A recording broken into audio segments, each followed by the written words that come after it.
Muy bien, pues muy buenos días y muchas gracias a los medios de comunicación por atender nuevamente esta convocatoria del Partido Popular. Quiero hablar de tres asuntos. En primer lugar, quiero hablar del cierre de la pasada convención del Partido Popular. Como saben, se cerró la semana pasada, aunque había tenido una duración de más de 9 meses, realizando más de 50 mesas temáticas en diferentes formatos. La convención finalizó, como digo, la semana pasada haciendo un recorrido por diferentes comunidades autónomas, empezando por Galicia, pasando por Castilla y León, Madrid, Andalucía, Murcia y finalizó en Valencia. Durante esta convención y durante su culminación en Valencia, el Partido Popular planteó su propuesta de alternativa a la situación en la que nos encontramos, en la situación en la que se encuentra el país.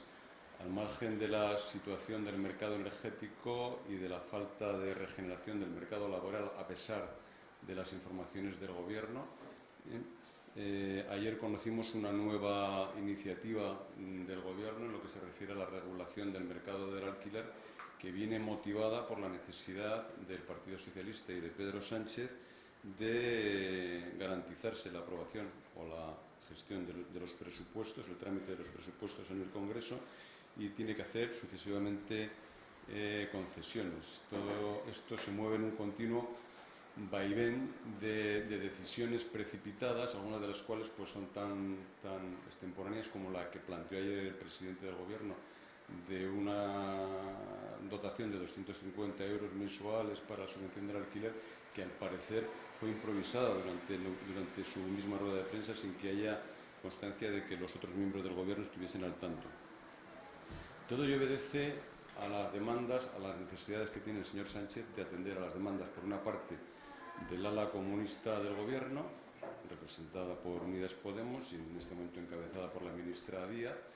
y por otra parte a sus apoyos externos al Gobierno, es decir, a los partidos independentistas. Todo ello para garantizar la permanencia del señor Sánchez y del Partido Socialista en el Gobierno. Escándalo tras escándalo, Brahim Gali, todos los escándalos, sentencia tras sentencia del Tribunal Constitucional declarando inconstitucionales los acuerdos del Consejo de Ministros para la declaración de los sucesivos estados de alarma, y así sucesivamente hasta que el señor Sánchez adquiera conciencia y acabe por admitir el carácter nocivo de esta manera de gestionar el bienestar de todos los españoles y la imagen internacional de España. La medida de ayer de la regulación de los alquileres añade nueva inseguridad jurídica a nuestro mercado de gestión del alquiler, lo cual dificulta nuevas inversiones, tanto extranjeras como propiamente nacionales, y no todas ellas de grandes empresas, sino de los usuarios y de los propietarios más humildes que puedan ustedes imaginar. El 95% del mercado de alquiler está en manos de personas privadas, no de grandes fondos buitres. Como los grandes fondos buitres tienen gestión de lo que llaman grandes fondos buitres, tienen gestión de alquiler, pero la inmensa mayoría está en manos de personas privadas o de pequeños propietarios. Los principios sobre los que se apoya la alternativa del Partido Popular y que han sido presentados por el presidente Casado en su alocución de cierre de la convención del pasado domingo en la Plaza de Toros de Valencia son los 5 principios liberales básicos que han generado prosperidad y progreso en el pasado, en España y en otros países, y que volverán a hacerlo en el futuro. En primer lugar, una creencia solvente en la nación española, en su dimensión europea y americana, en su soberanía y en su unidad, y en la Constitución que nos dimos en el año 78 y que ha venido haciendo posible el mantenimiento del sistema de funcionamiento español bajo la forma de Estado que nos dimos, que es la de la monarquía parlamentaria. En segundo lugar, una profunda creencia en el Estado de Derecho, en la separación de poderes, la seguridad, la defensa y la independencia judicial. Está abierto, como saben, el debate sobre la vuelta a los principios constitucionales de garantizar una designación de jueces por parte de los propios jueces, cosa que desde la reforma de 1985 está imposibilitada. La Unión Europea está en ello, el Partido Popular está en ello, las asociaciones de jueces están en ello, pero el Gobierno no está en ello por los motivos que el Gobierno pueda tener. El bloqueo real de la reforma del Consejo General del Poder Judicial está materializado por el Gobierno, a pesar de que, como en muchos otros aspectos, culpa a la oposición de falta de visión de Estado. Pero eso es un análisis que corresponde a la opinión pública realizar sobre la necesidad de reformar el modelo de designación del Consejo General del Poder Judicial, del órgano que dirige el Poder Judicial en España. En tercer lugar, creemos en la libertad personal y en la responsabilidad individual en la sociedad abierta frente a los abusos de poder. Y en este ámbito respaldamos todos los movimientos de resistencia a los abusos de poder que existen en las repúblicas hermanas de Centroamérica, en Venezuela, Nicaragua, Cuba, a diferencia de lo que viene haciendo el Gobierno, que se pone de perfil ante las innumerables violaciones de los derechos individuales y de los derechos humanos en estos países. Creemos en la economía libre de mercado, la propiedad privada, la competitividad y el reformismo para crear empleo y progreso. La generación de empleo no se hace sobre la exclusiva expansión del sector público. Desde que llegó Pedro Sánchez al Gobierno se ha expandido el sector público en más de 200.000 funcionarios, lo cual no es en principio malo, pero se ha retraído en el número de empleados del sector privado, en más de 60.000 personas. Están interrumpiendo su actuación los autónomos y esto no tiene más posibilidad de expandirse que mediante la bajada de impuestos y la generación de condiciones que permitan que el mercado genere su propia dinámica de creación de iniciativa, de emprendimiento y de creación de trabajo. El empleo es la mejor política social que se puede generar. Y por último, en quinto lugar, quinto principio, creemos en la igualdad de oportunidades, en el estado de bienestar de las pensiones justas, la sanidad universal y la educación como ascensor social, la solidaridad con los más necesitados, la lucha contra la despoblación, la defensa de la familia y la maternidad. Nada más llegar al Gobierno, el presidente Casado dijo que el Partido Popular afrontaría 3 reformas estratégicas sustanciales: la institucional, la del empleo y las familias. La institucional en refuerzo de nuestro sistema constitucional, de nuestras leyes y en revisión de todas estas iniciativas legislativas que el Gobierno del Partido Socialista en esta legislatura y en la legislatura del presidente Zapatero han ido implantando, generando discordia y enfrentamiento entre españoles herederos de una parte de los españoles de la Guerra Civil y de la otra parte de los españoles de la Guerra Civil, entre españoles del norte y españoles del sur, entre españoles con comunidades que tienen partidos independentistas en su gobierno y comunidades que no las tienen, entre los homosexuales y los heterosexuales, los hombres y las mujeres. Toda una política de fraccionamiento que el Partido Popular tiene que poner fin. Y, como digo, al margen de la institucional, también una reforma estratégica del empleo y de la política de las familias. Durante su locución el pasado domingo en la Plaza de Toros de Valencia, el presidente Casado hizo referencia a un asunto del que se ha venido hablando en los medios en Ceuta y en Melilla, que es el de la solicitud a la OTAN de la inclusión específica de Ceuta y Melilla en su ámbito espacial de defensa colectiva. También se debatió en el Congreso de los Diputados, fue votado y rechazado esta actuación ante la OTAN por parte de los partidos que respaldan al Gobierno, los que forman propiamente parte del Gobierno, como el Partido Socialista y Unidas Podemos, y también los partidos secesionistas que le dieron su respaldo a no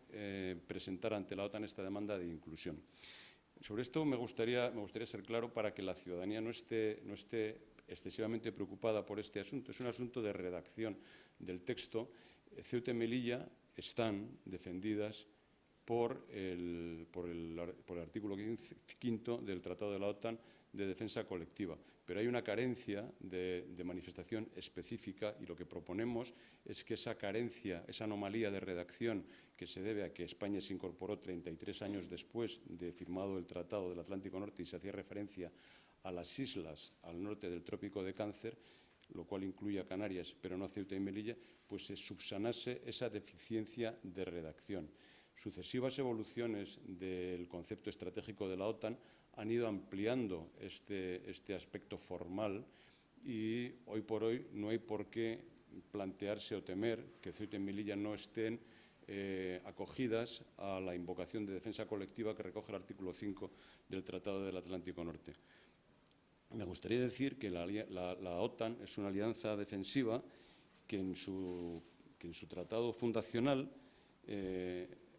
aúna los esfuerzos de todas las partes que formaron parte de la alianza y que forman parte a día de hoy de mantenerse dentro de los propósitos y principios de la Carta de las Naciones Unidas. Compartimos con todas esas naciones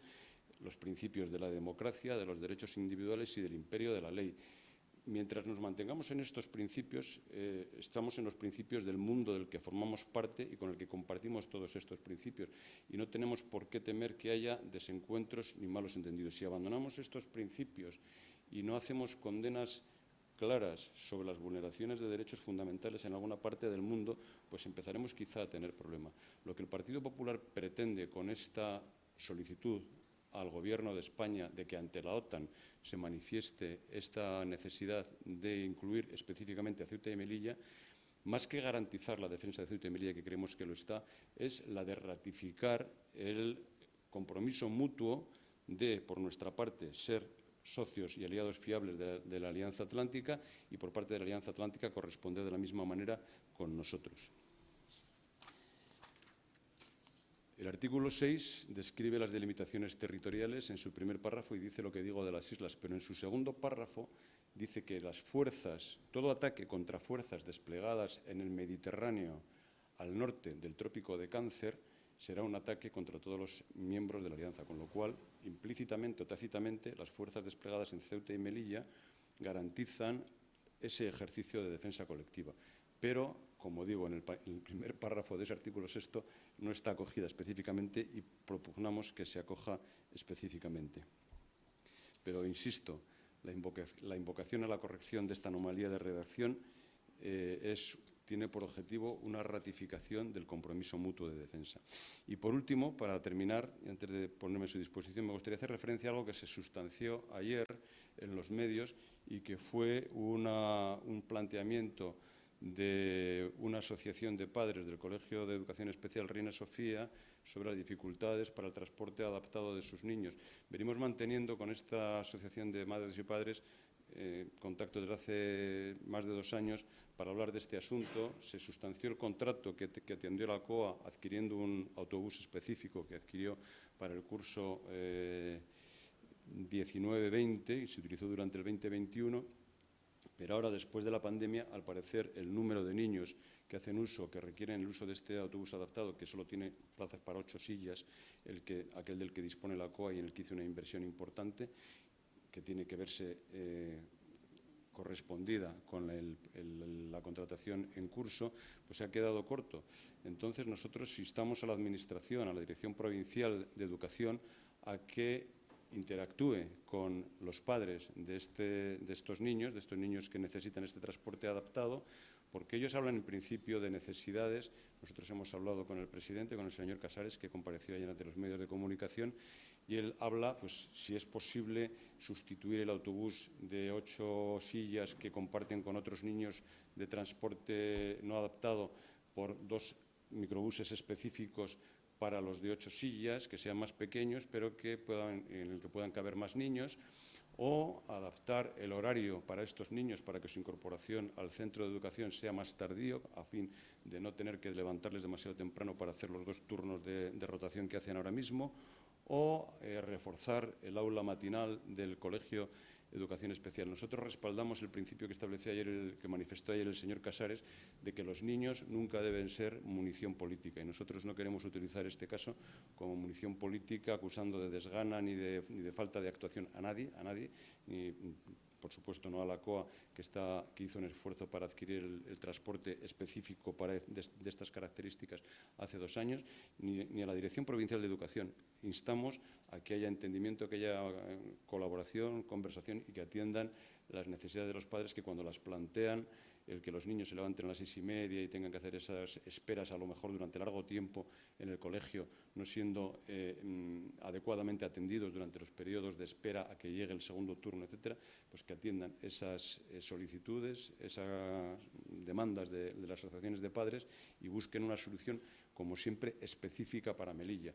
porque las características de nuestra ciudad hacen que el afrontar todos estos problemas siempre tenga que ser específico. En la península, estos autobuses pues, se rentabilizan de otra manera porque hay comunicación con los pueblos de al lado y dentro del mismo núcleo de municipios, pues hay una explotación más eficiente de los medios. En Melilla esto es complicado porque el pueblo más próximo que tenemos de España está en Almería. Entonces, no es posible explotar combinadamente con otros pueblos de la misma provincia los medios. Y entonces todo el análisis que se haga tiene que hacerse de manera específica y no general, como sucede en muchos otros ámbitos de la ciudad de Melilla. Y nada más, me pongo a su disposición por si quieren formular alguna pregunta y muchísimas gracias por su atención una vez más. Bueno, la proposición no de ley, la señora Gloria Rojas, si me está escuchando o me escuchará, la presentó el partido Vox, no la presentó el Partido Popular, con lo cual lo único que ha presentado el Partido Popular ha sido solicitudes verbales que han formalizado en ruedas de prensa el presidente Imbroda aquí en esta sede y el presidente Casado el pasado domingo en Valencia, pero la proposición no de ley la presentó el partido Vox. Defendí la postura del Partido Popular yo, este diputado que les habla. Califiqué las manifestaciones de Vox como apocalípticas. Vox utilizó en su argumentario que posiblemente la OTAN cubra la defensa de Ceuta y Melilla, pero dijo que Marruecos gastaba un 3% de su PIB en defensa, mientras que España gasta el 1%. Y dijo, eso es el triple del PIB. Resulta que el 3% del PIB de Marruecos en defensa son 3.500 millones de dólares, mientras que España gasta 10.500 millones de euros al año. En el último presupuesto, y este que viene, pues será parecido. Con lo cual, aunque el porcentaje en PIB en Marruecos, que es un país que tiene un conflicto abierto con Argelia, es mayor que el de España, España gasta mucho más en defensa de lo que gasta Marruecos, gasta más del triple. Y nosotros presentamos esto como una presentación apocalíptica presentada por Vox. O sea que no tenemos en duda la capacidad de las Fuerzas Armadas españolas de garantizar la seguridad de Ceuta y Melilla. No creemos que la OTAN no dé cobertura a la defensa de Ceuta y Melilla, pero planteamos, como he dicho, como medio de ratificación de nuestro compromiso mutuo con la Alianza y de la Alianza con nosotros, el hecho de que en esa descripción territorial en la que están excluidas Ceuta y Melilla, pues se haga una referencia, a lo mejor cambiando islas por territorios. Al norte del Trópico de Cáncer es tan sencillo como cambiar esa palabra, pero es simplemente un esfuerzo de ratificación del compromiso mutuo. Es lo único que plantea el Partido Popular. No ponemos en duda la capacidad de España de defender Ceuta y Melilla, no ponemos en duda la seguridad, lo he dicho en mi intervención, no pretendemos provocar ninguna preocupación en la ciudadanía porque no existe motivo para estar preocupado y nada más, ratificación del compromiso mutuo con la Alianza Atlántica. ¿Responde eso a la pregunta? Bueno, esa valoración, la señora Rojas coincide con Vox en eso, está bien que tengan puntos de coincidencia, que se vayan aproximando posturas, está bien. Los héroes en la historia de España han sido héroes en momentos de victoria y en momentos de derrota. Tuvimos héroes en los últimos de Filipinas, en posición que abandonamos después de tener muchos muertos, eran héroes nacionales. Trafalgar fue una derrota de nuestra Armada que se ejecutó de forma heroica. El 2 de mayo de 1808 inicialmente los franceses pudieron con nosotros, pero a la postre nosotros nos impusimos a los franceses, igual que sucedió en la Guerra de África, en el que en 1921 sufrimos un revés que en 1927 se resolvió con la pacificación total del territorio después de muchos esfuerzos y de mucha sangre. Pero en lo que concierne al 21 de julio de 1921, cayó la posición de Igueriben en el área de Anual de manera heroica, defendida por el comandante Benítez y por los oficiales y soldados que estaban en esa posición. Hubo actos heroicos conocidos, como la gesta del Alcántara, que se produjo durante esos días, la muerte del teniente coronel Primo de Rivera en Monte Arruit, la defensa propiamente de Montearruit, hasta que al final el general Navarro fue autorizado a capitular, pero hasta que no fue autorizado a capitular, los defensores de Montearruit se defendieron heroicamente. Lo expliqué cuando presenté la proposición no de ley. En España somos poco amigos a hacer reconocimientos a nuestros ciudadanos en función de la percepción política que atribuimos a las cosas. La portavoz de Podemos en este debate argumentó que ella lo vería bien si se hiciese un homenaje igual a los soldados que defendieron la Segunda República, como si tuviese algo que ver lo que sucedió en Anual con la Guerra Civil. Nosotros, en nuestro planteamiento, no hicimos distingos ideológicos de ninguna consideración. Dijimos un homenaje a todos los héroes de España de todos los tiempos, materializado en este día que fue específicamente duro para las armas españolas, pero para todos los españoles de toda condición caídos por la defensa de los intereses de España, cada uno según los interpretase en cada momento, que han hecho posible que la España que hoy somos es la que es, sea la que es y no otra cualquiera. Y en eso están los soldados de la Segunda República, los soldados del bando nacional, todos los soldados previamente, durante muchos cientos de años, que han estado al otro lado del Atlántico, en Iberoamérica, y todos los españoles de cualquier condición. Eso para la señora Rojas no, eso es lo que planteamos nada más. Y no entramos en consideraciones ideológicas, como es natural y como solemos hacer. El Partido Popular está por los valores de la transición, del reencuentro entre todos los españoles y no por alimentar confrontaciones con eliminaciones de vestigios en la vía pública que de cuando en cuando salen a la colación y nunca se sabe muy bien por qué, pero que no sabemos cuál es la finalidad que se persigue con ello. Pues nada, agradecer nuevamente a los medios su asistencia y expresar que el Partido Popular tiene como finalidad ponerse al servicio de los españoles y no imponerles a los españoles su forma de entender la realidad. Eso lo hacen otros. Los que tienen agendas feministas, ecologistas, progresistas,